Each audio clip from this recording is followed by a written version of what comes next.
Ah! Fight, fight, fight, fight. Well, that was an intro. Hey, everybody. Aaron One hell of an here intro. with the latest episode of Movie Battleground. Today we have two first-time competitors going at it against each other to see who can get the win and who can get the loss in the advancement towards our potential first tournament sometime down the road.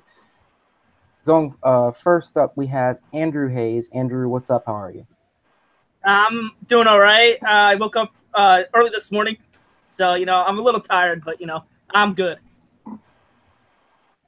And competing against him, we have Brian Fernandez, Rocky himself, apparently. Brian, how are you doing?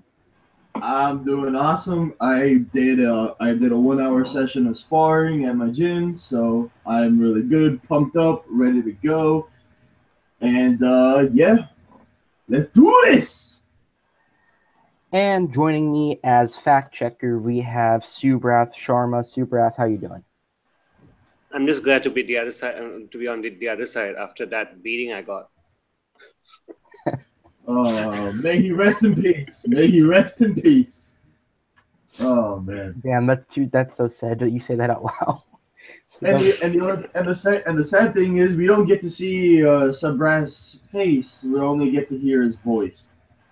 Yeah, just up. I mean, like, if I do the video, it'll just up the audio. Oh, okay, no problem. All right, guys. So that's all we have for introductions. Let's just go ahead and get into the fight. So if you don't know the way the game works, we have 4 questions that we're going to ask. The competitors have already prepared their answers. They're going to have time to argue their answers back and forth. Then we're going to take a final thought, and then I'm going to determine the winner between the 2 arguments. Once we go the 4 questions, if we still need to determine a winner, we have 3 speed round questions, which is just a shortened version of the argument back and forth. All right, let's get started.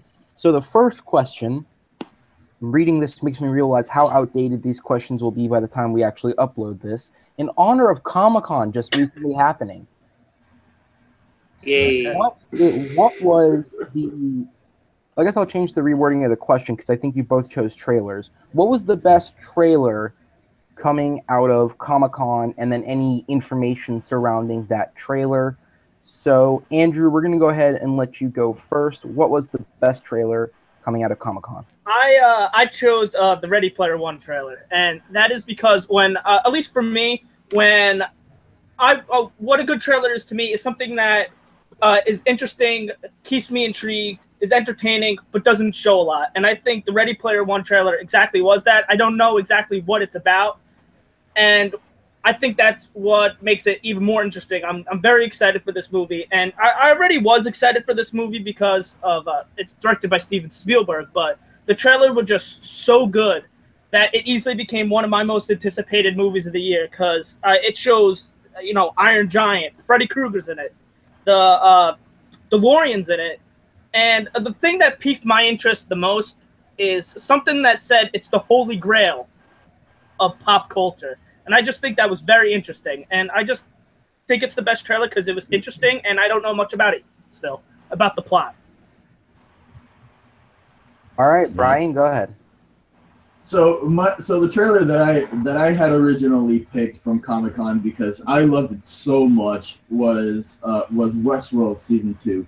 But since it's movie underground, I picked Kingsman 2: The Golden Circle. Now, here's the reason why I picked Kingsman 2. It is a sequel that Matthew Vaughn is directing, and if you guys remember, Matthew Vaughn has never directed a sequel ever to any of his movies. He didn't direct a sequel to Kick-Ass 2. Look how that came out. He didn't direct the sequel to X-Men First Class. It ended up being Bryan Singer. So, but now he has this chance to direct Kingsman 2: The Golden Circle, which the trailer itself turned out to be amazing. And if you guys did not get to see the trailer, let me just point out just little tiny things in it. Kingsman gets blown up. Now they have to work with statesmen. which is being like the team is comprised of Channing Tatum, Halle Berry, Pedro Pascal, and Jeff fucking Bridges. Seriously, who doesn't want to work with Jeff Bridges in your team? I cannot wait to see this movie. This movie is one of my most anticipated of this year, and I can't wait to see this movie. You know, Ready Player. No, do we go into debates now? All right. So that's it for the opening statements. Now we'll get into the fight part. Andrew fighting for Ready Player One. Brian fighting for Kingsman. Go ahead and fight it out. Okay. The thing about Ready Player One for me is that Steven Spielberg is directing this movie. I mean, in my opinion, he's been having hits and misses. You know, the movies that have been coming out so far have been hit and misses. I'm not really excited for Ready Player One. When I heard about it, I was like, "What the fuck is this? Is this thing really? Is this Is this a book? Is this something that I've never heard of? What is it?" I saw the trailer. I thought it was okay. It was okay at first, but I think the Iron Giant and everything else that's in the trailer was stole the thing, and it took away from what the main story was going to be about. That's what I think the problem is going to be with the movie. Yeah, well, you're right. Steven Spielberg has had some hit and misses, but what I really like about this trailer is it kind of reminds me of old Steven Spielberg. Like, you know, like it gives me the kind of feel that, you know, Raiders did, or Jurassic Park kind of did, the sci-fi adventure kind of movies. And, you know, the most important parts for me were the Iron Giant, and, you know, seeing all these guys from other movies, because it makes me interested. Who else is going to show up? Like, what is this about? And the problem with the Kingsman trailer is that I personally like the first one. I thought was just better, and I didn't think we needed a second Kingsman trailer. While a Ready Player One, we haven't gotten anything yet, and I think we needed it.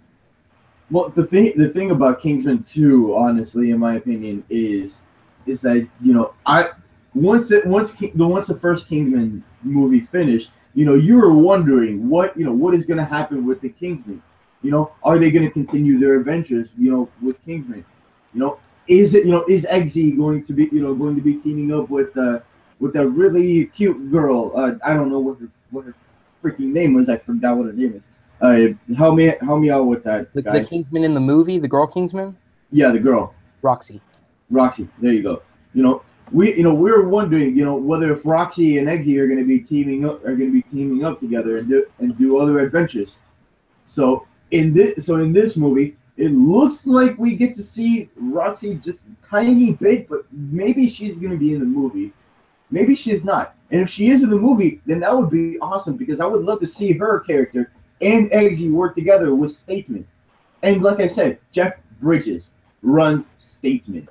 Now you may be asking yourself, what the hell is Statesman? Statesman is similar to Kingsman. They're pretty much a whiskey. They sell whiskey, but at the same time, they're freaking badasses. Who doesn't want to see Pedro Pascal with a freaking rope that'll cut your body in half? Really, that is just badass right there. Ready Player One reminds me of a straight to DVD type of movie. Seriously, I would rather watch that movie on Netflix than rather watch it in the movie theaters, honestly, because everything else takes away from the movie. But what is the actual plot about? You know, it's just a kid going in, putting on a set of VR goggles. You know, that's similar to VR goggles, and just putting himself like that. You know, just putting himself out there. But guess what? While the actual reality is happening, he's just watching things that is on his VR goggles, just being like, ooh, ooh, ooh, ooh, ooh, ooh, look at this, man. Oh my God, it's Iron Giant. When he takes it off, it's just like, oh, I'm in reality. Yeah, I mean, it doesn't make any sense whatsoever. All right, guys. So what we're going to do is we're going to go ahead and get into final arguments here. Okay. This is your last chance to sell me on why your trailer was the better trailer, the better pitch for the movie. Andrew, go ahead and go first. The big problem with trailers nowadays is that they show way too much. And I think that the Ready Player One trailer just showed the right amount, kept me interested, kept me intrigued without revealing too much. And I think not knowing exactly what it's about is what is so intriguing about it, because you see the Iron Giant, you see the DeLorean, and you're like, oh, what is this all about? Who else is going to show up? The visuals look amazing, and it just instantly it became one of my most anticipated for next year. You see, the thing about Ready Player One showed a little bit too much of like the visual style for it. Yes, while it may look good to watch, but it was just a little bit too much visual noise. With Kingsman, you get to see a lot of action in the trailer, and you barely get to know anything of the plot. You don't even know what's going on because the action is overtaking it. And that's the beauty of what Matthew Vaughn's trailers have been about. You know, you get to see a lot of the action scenes, you know, that are in the movie, but you never know what the story is about. And that's what's important to know about Kingsman 2: The Golden Circle. You never know what the story is about. You show action scenes in there that are going to be in the movie, but you don't know what the story is about. And that's what I love about Kingsman 2: The Golden Circle. All right, guys, good fight there. Good fight. You guys both made some really good points. You both hit each other on the fact of both your trailers show us stuff to get us interested in the movie, but they don't reveal too much about the plot, which is a good thing at this point in time in both their marketing. Mm-hmm. So that was a good point from both of you. So where it came down to me was on the argument of showing us the action pieces with the pop culture references and all the stuff the iconography that we would recognize, versus showing us action scenes and showing us the potential of seeing characters that we've already been invested in coming back and doing it again. And on that one, I'm going to have to side with Brian, just because I think there is that mystery and intrigue of we get to see a mix of what we know and love. We get to see a mix of new, and it intrigues us to see how these are going to mix. Whereas with the constant pop culture references, I think there can be such a thing as just making a trailer and plastering it with all these pop culture references to the point where it can become negative. But overall, again, good fights on both of your guys' part. It was close. I was back and forth for a lot of the fight because I was thinking about the difference between the two. But in the end, I am going to have to side with Brian on that. Yeah. All right, Subrath, is there anything you needed to fact check there? Well, the thing that Brian said about Steven Spielberg's movies, they all, I mean, like, only the BFG has not done well in box office, but they have done well. His recent movies have done well critically. Like, Bridge of Spies did well, like, you know, box office wise as well, and they won Oscar. But yeah, I mean, so far so good. I mean, like, basically that's it. Yeah, and then the one thing, Brian, you mentioned about Roxy, the girl Kingsman, being in the movie. As of now, she is confirmed on the cast list. It's just not confirmed what her involvement is, but she's in the movie. Okay. All right. I do know that one for sure. Okay. All right, so that was a good fight, guys. Brian goes up 1-0, but there's still a lot of time and a lot of questions to catch up in this fight. So we're going to move on to question 2. So last week, Dunkirk released, and so I thought, let's ask the question, what is the best movie set during World War II? So it didn't exactly have to be a war movie per se, but just something set during World War II that had that involvement in it. And we have 2 really, really good options here. So for this fight, Brian, you're going to go ahead and start. Okay. Let me just get this out of the way. Comic-Con, all the trailers from Comic-Con were amazing. Let's all agree on that. Yeah, right? those trailers are all just fantastic. Yeah, it was really hard to pick which trailer we were gonna fight about. I mean, just wanted to get that out of the way, everybody. Yeah. But yeah. As far as best movie set in World War II, I mean, you have to go. I mean, you have to go with the classic here, directed by Steven Spielberg. Yeah. Is this part of the hit and miss filmography? Ah man, no. This one was definitely a big hit, but it's a hit that really stuck with everybody at the very ending of it, and it's hard to watch this movie twice. Seriously, You know how many it people really are thinking you're about to say Saving Private Ryan right now? No, I'm actually thinking of Schindler's List. Schindler's List is a movie that I feel it's important in movie cinema history that everybody should watch, because Liam Neeson's character in this movie, leading all these Jews in a factory, so that way all these Jews can be working, and not only that, you have Ralph Fiennes just being this brutal Nazi leader, just killing Jews who are not doing anything right. It's one of these movies that's so heartbreaking, and it's very emotionally powerful. That, I mean, I'm getting chills right now just because I'm thinking about this movie. It's a movie that should definitely be watched once and once only. And if you were to watch this movie, just please take in mind that this movie will have you being pissed off, but yet relieved at the same time, because you can follow a character who throughout the entire movie just became such a great man and was praised upon by the Jews afterwards. All right, Andrew, go ahead. What's your pick? My pick is actually a movie that came out more recently, and when I saw it in theaters, it completely blew me away, and that is Hacksaw Ridge. And what I really like about this movie is it's about the character of Desmond Doss, who is the first conscientious objector in war. He doesn't want to shoot a gun. He doesn't even want to touch a gun. So I think that just right there is very interesting. Like, how could you fight in a war without wanting to touch a gun?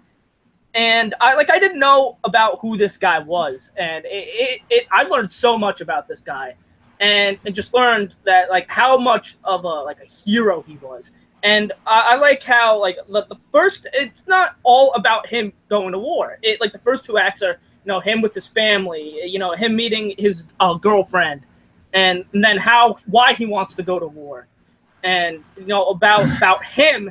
And then, he goes to boot camp. And then the third act is about him going to war and him doing these amazing acts of saving people without touching a gun and just surviving. And it's just truly an incredible story. And Andrew Garfield gives the performance of his career.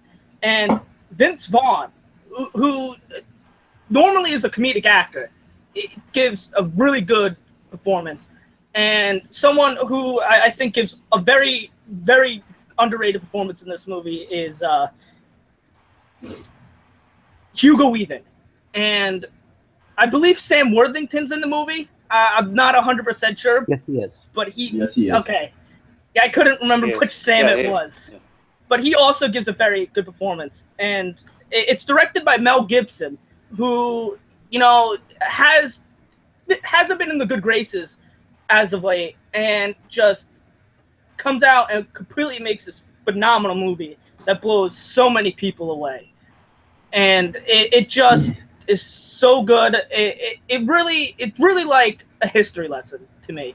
And I just love it because you learn so much about the character of Desmond Doss and how truly amazing he was. All right, guys. So here we have it. It's going to be Hacksaw Ridge versus Schindler's List. All right, guys. Go ahead and fight it out. All right. What I really like about Hacksaw Ridge, as composed to Schindler's List, is that it takes many different elements, like kind of like genres, and it mashes it kind of together. Yes, it is a war movie, but I think kind of like a romance kind of movie, because he's, you know, talking with his girlfriend, he's meeting his girlfriend and all that kind of stuff. And then, you know, the second half is, you know, them at boot camp. So, or the second act is that at them at boot camp. So that's where I think, you know, kind of the war is, and it's kind of reminds me of Full Metal Jacket a little bit. And then the third act is, I think, because it has a lot of, in the third act, there's a lot of like elements in it, because and I like how it shows the horrors of war. And I think the characters are better in Hacksaw Ridge, and I just think that that it's just overall a more entertaining movie, and it's more rewatchable, and that's why I think it's better. Yeah, you know, and you mentioned it there. The first two acts of Hacksaw Ridge is pretty much a love story. Seriously, Schindler's List from beginning to end is about watching Jews being attacked by the Nazis, taking the concentration camps, you know, and you feel bad for these Jews, man. You feel bad for them because, you know, this is a time where Hitler was gaining power over everything, okay, and this is also a time where Japan and Germany, okay, we're both working together, and you can fact check that they were working together throughout the entire World War II, you know, and yes, the Battle of Hiroshima, the battle, you know, and many different battles that went on there in World War II were just fucking terrible. But, you know, I mean, would you rather feel bad for a bunch of different Jews who are taking the camps, being put to work, and eventually being killed by a horrible leader who will kill anybody just like that? Or would you rather feel bad for a guy who always talk like this, and he doesn't want to take a gun, he doesn't want to do this, he doesn't want to do that, you know? I mean, seriously, man. You know, it's Schindler's List is a contained drama from beginning to end, and it works flawlessly. The editing is beautiful, and guess what? It won an Academy Award for Best Picture, for Best Set Design. I can go on, man, about how many Academy Awards it won. You know, how many Academy Awards did Hacksaw Ridge win? It won 2, actually. Really? Actually, it won 2. Yeah. Really? Okay. Because Schindler's List actually won a somewhat of Academy Award. So, I mean, but seriously, everybody, would you rather watch a movie, you know, that will, yes, leave you depressed at the very end, you know, and have you going, wow, I feel bad for all these Jews, or would you rather feel bad for a hillbilly guy who wants to go out with a girl because he meets her at a fucking hospital and he wants to take blood every single time? Is that how meeting women was back then? Really? Is that how you? It's about his life. Yeah, that had to have happened because it's about the life of Desmond Doss, who was a real person. It's not about him meeting this girl and him, you know, trying to feel bad. And the thing about the Oscars is, who cares about the Oscars? Says they're just a bunch of old people who just. Okay. All right, and so, you know, the Oscars, yes, Schindler's List won more Oscars, but, you know, it doesn't really matter. It's a better story from beginning to end. That's the thing. It's a better story from beginning to end. Because, I mean, really, you know, do you really want to watch a movie That's the first 2 acts is a love story, and then it goes into a war, All right, into a major war at the All right, very ending of it. Come on, man. All right, guys, I'm going to stop you right there. Right, final argument. So this is your final push as to why your movie is better, Schindler's List versus Hacksaw Ridge. Brian, go ahead. Okay.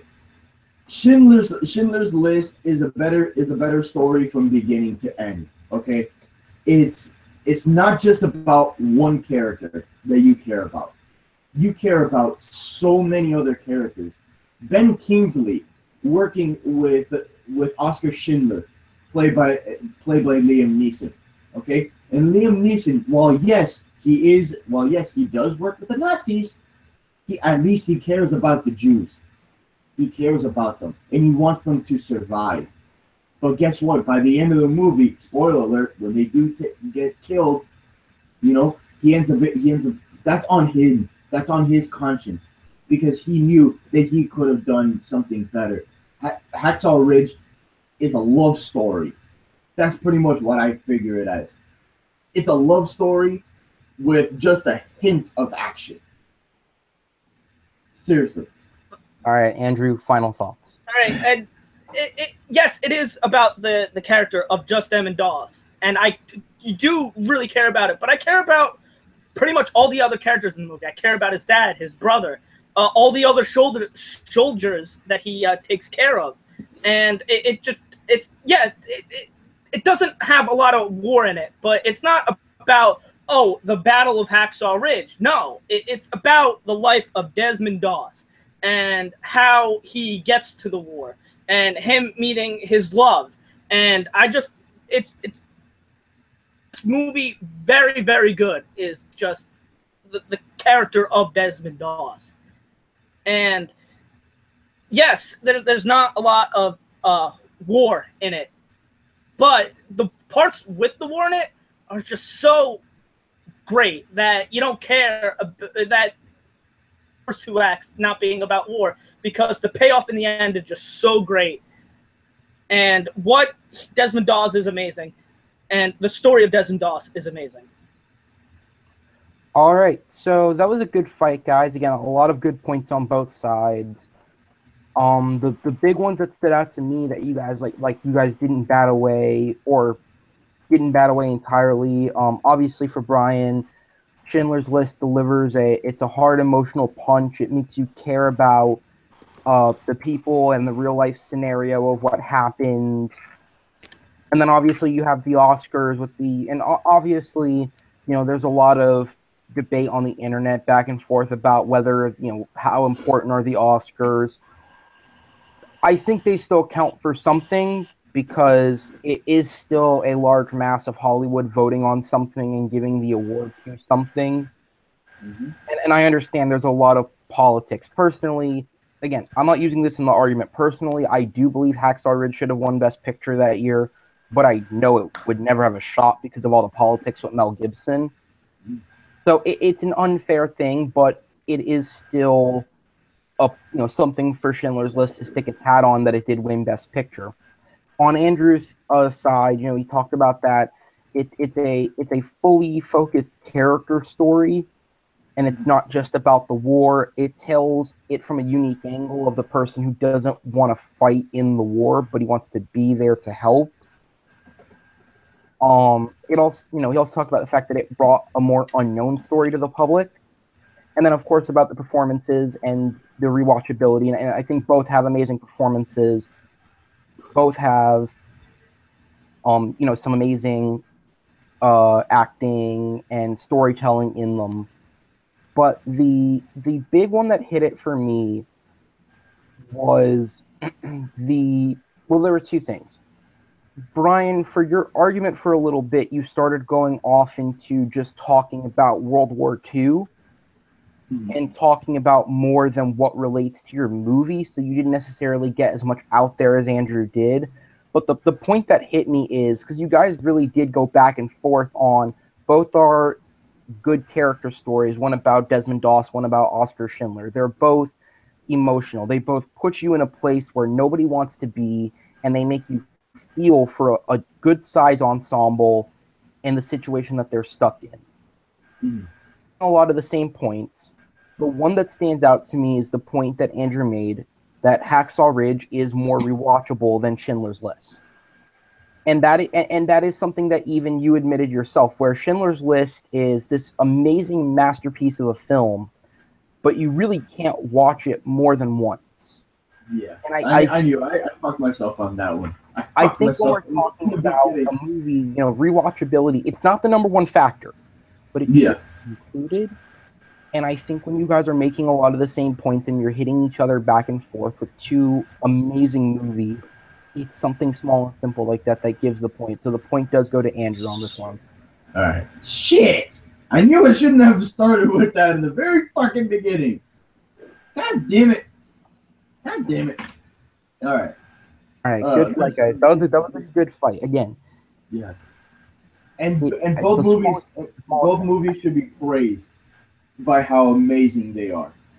Both movies should be praised by how amazing they are. I think there was some hesitancy to shit talk either one of these movies. Sure. Subrath, fact check. Anything, Subrath? All good is here. All is good here. The Academy Award, Hacksaw Ridge, actually, they did win to Best Sound Mixing and Best Film Editing. Oh. But Schindler's List won 7. Yeah, that's it. Won 7? Okay. Yeah, so that's it. Ha! Take that, Hacksaw Ridge! Take that, Hacksaw Ridge! Ha ha! Hey, Johnny! Would you rather watch a movie than watch a Different times, mate. Different times. Oh, yes, Johnny. I knew there's different times, hey? All right, guys. So now we're moving on to the next question. So, there are lots of sequels, franchises, reboots, and a franchise that has been around for a while that has had multiple reboots at this point and multiple sequels and just, well, let's call it as it is, failure after failure after failure in the recent years, is the Terminator franchise. And there was stories in the news about how James Cameron himself wants to come back and wants to reboot the franchise. And so that led me to write this question. Because it is overall such a beloved franchise and a lot of people love this franchise, pitch the reboot for the Terminator franchise. What is the reboot that's going to save this franchise? Now, I didn't put any limits on the question of how much you guys needed to say. It was just you needed what you thought was enough to win the argument. So obviously, if you guys come up with something on the spot that you want to add to your movie or add to your story, whatever your pitch is, we can go ahead and add that. So, Andrew, you're going to go ahead and go first on this one. Give me your initial pitch of what your movie is going to be, the outline of it, and then we'll let Brian go. And then once we get into the argument, we can start back and forth on the nitty-gritty of why your movie would be the better reboot. All right, Andrew, go ahead. All right. I think you got to have the guy who's legitimately has made the only good Terminator movies. I think James Cameron should come back as director. And it's because he knows it best. He's, like I said, the only one who's made a good Terminator movie. And I don't think Arnold Schwarzenegger should come back. Like, maybe he could have a cameo or something. I think you need a new Terminator. And when I was thinking about who should be the new Terminator, one person came to mind, and that is Hugh Jackman.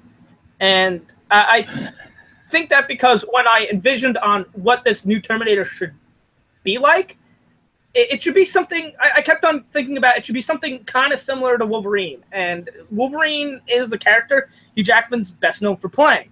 Now, it is going to be a hard task playing the Terminator because, it's such an iconic character.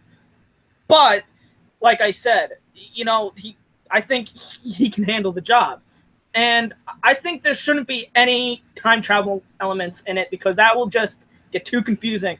What I personally think the movie should be about is just about a war with, the Terminators. You got some, good Terminators, some bad Terminators, and just fighting for the planet. And I think you can have other great action stars in it, like, Tom Cruise. Have throw Denzel Washington in there. He would be great. and just make it. I think it would be a great. You could just get a nice, solid ensemble cast, and just have James Cameron as the director, Hugh Jackman as the Terminator, and it could be something special. All right, Brian, go ahead and give us your pitch for the Terminator reboot.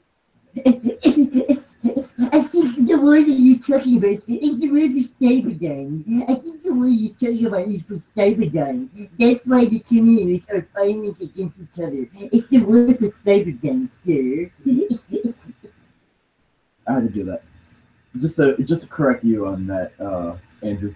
Okay, so my reboot for the Terminator is, yes, Arnold Schwarzenegger is, he's gotten old. And by the way, happy 70th birthday to Arnold Schwarzenegger today. Oh, wow. I didn't know that. Today is the 70th birthday. I expect a fact check on that, Super. Day of recording. Yeah, he was born on 30th July 1947. All right, happy birthday. Woo! Happy birthday, Arnold. Holy shit. Okay.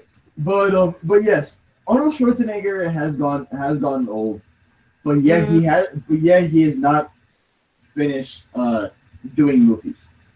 So I figured, if Arnold Schwarzenegger were to come back in a movie, yes, it would be for a cameo, but I would like a different version of the Terminator, and I can think of one person in my mind who is a freaking Terminator.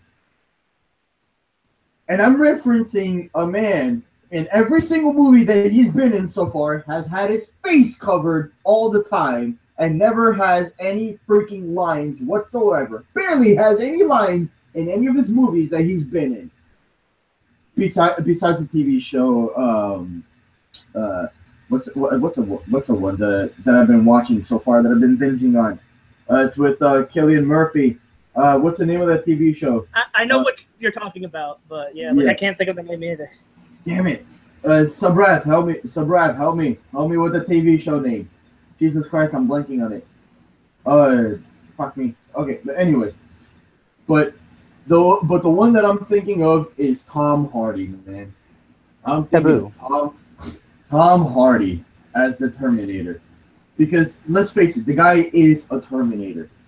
And I would love to see, and I'm going to be adding in here, Sarah Connor. Oh, you're thinking of Peaky Blinders. Peaky Blinders, there you go. Peaky Blinders. Thank you so much. I've been watching that show so far, and it's fantastic. But if you're going to bring back characters, I want to bring back Emilia Clarke and Kyle Reese played by Jai Courtney. Now, it wasn't their fault. It wasn't their fault for Terminator Jenny Smith to be such a freaking disaster. It was the director's fault for having that movie be a disaster. And it was a screenplay. It was everything about it that was god awful. But I want to bring them back because I think, in my opinion, as a younger version of Kyle Reese, Jai Courtney could play that character. He did awesome as Boomerang in Suicide Squad. He was the funniest character in Suicide Squad, and I personally love Suicide Squad. Just throwing that out of the way. But Emilia Clarke brought something to Sarah Connor that we haven't seen before. She resembled Sarah Connor before. She did, and if you bring them back, and it's directed by J.J. Abrams.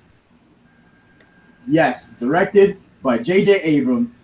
I would love to see this movie happen, and I would be very, very happy if J.J. Abrams gets this movie, man. All right, guys. So throughout the argument, as well as giving me more points about your movie, hit back against the other. Your time starts now. Go ahead. Okay. Okay. You can go first. Yeah. So the point about my movie is that I want to take it back to its original roots where it was before. I want to take it back to where we see a younger Kyle Reese try to find Sarah Connor and try to protect her from the Terminator. So it'll pretty much be a little bit of it'll be a reboot of the first one, of the original one. That's what I want it to be. I want it to be about that, And if you get a great script, if you get if the cinematography would be amazing. You could bring the cinematographer from Dunkirk, from all Christopher Nolan movies. You could bring that cinematographer there. Just to clarify on the argument, are we bringing the cinematographer from Dunkirk or the one that Nolan normally works with? Because those are two different people. Oh, because the one who did Dunkirk is Hoyt van Hoytma, and he did Dunkirk and Interstellar, and then all of his films before that were done by Wally Pfister. So did you want the one from Dunkirk? Wally Pfister. My bad. Wally Pfister. Okay. Yeah, I'm just clarifying. Okay. No. Thank you for that, because I needed to clarify that for myself as well.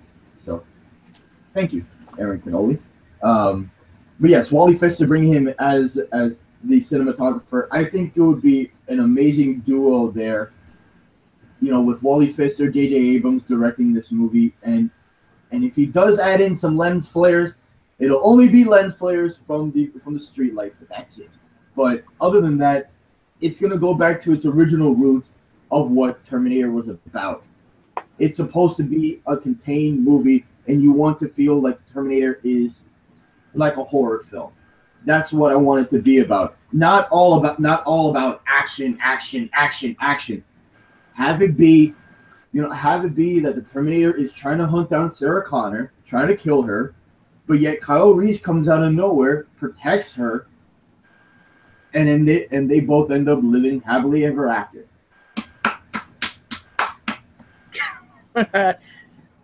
All right. The problem with just bringing back Emilia Clarke and Jai Courtney. Emilia Clarke was fine as in this movie. I thought she was just fine.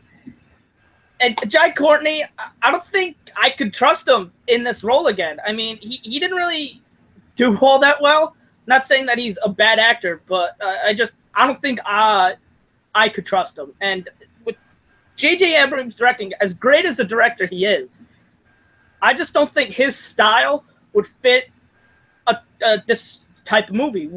I don't think it would just work with the Terminator movie. While with James Cameron, he's already done two of them.